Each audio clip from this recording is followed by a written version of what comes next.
Hi guys! Tara, samahan niyo ako. Magluluto tayo ng tahong. Naglagay na ako ng butter. Ngayon, carrots naman. Onion. Tomato. Bell pepper. Red. Ihalo na natin ang celery. At ang kwaro. Ayan guys, pagsama-samahin na lang siya. Dalawang ganitong creme fraiche, guys. Creme fraiche. Black pepper. White wine, kalahati nito. Ito guys, lagay na natin ng tahong. 2 kilo to. Ito na guys, luto na siya. Pwede na. Partner niya, french fries.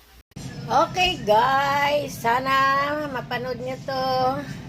Ito na ang aking easy limul tahong maza.